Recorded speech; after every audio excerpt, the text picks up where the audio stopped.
if I walk over there and sit next to Mr. Johnson and carry my phone, does Google know that I was sitting here and then I moved over there? You're welcome anytime, Judge.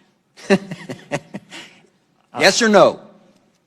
I genuinely don't know without knowing I'm what shocked services. you don't know. Do you or do you not collect identifiers like name, age, and address? Yes or no? If you're creating an account, yes, and using an account, yes. Yes. Device identifiers like IP address or IMEI? Depending on the situation, we could be collecting it, yes. Specific search histories when person types something into a search bar? If you have search history turned on, yes. Contents of emails and Google Documents? We store the data, but we don't read or look at your Gmail. You have access to them? As a company, we have access to them, yes. So you could? Saying you don't or don't. I'm not asking do you or don't. I'm saying you could, though there is a possibility. We have clear established policies on how we would do that data. GPS signals, Wi-Fi signals, Bluetooth beacons? Would depend on the specifics, but there may be situations, yes. The GPS, yes. Yes, if you have And location. voice and conversations when using Google Voice products? We give an option to turn on or off. And But if a person didn't know it, voice and conversations when using Google Voice products?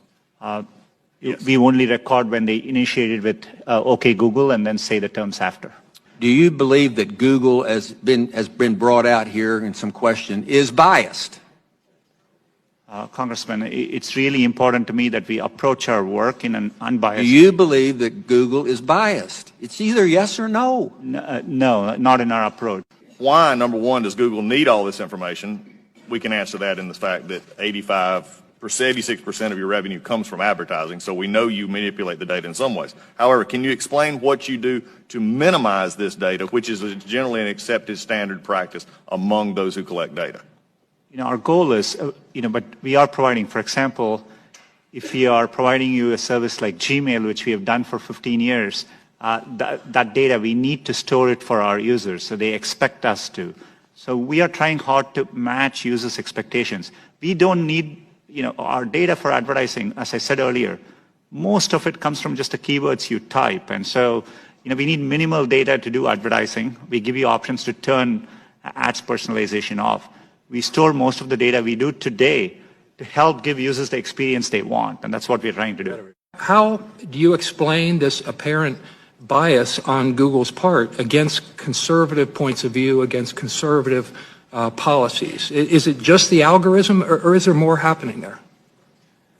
Congressman, I understand the frustration at seeing negative news, and I see it on me, on Google. There are times you can search on Google, and page after page there's negative news which we reflect. But what is important here is we use a robust methodology to reflect what is being said about any given topic at any particular time. And we try to do it objectively using a set of rubrics. It is in our interest to make sure we reflect what's happening out there in the best objective manner possible.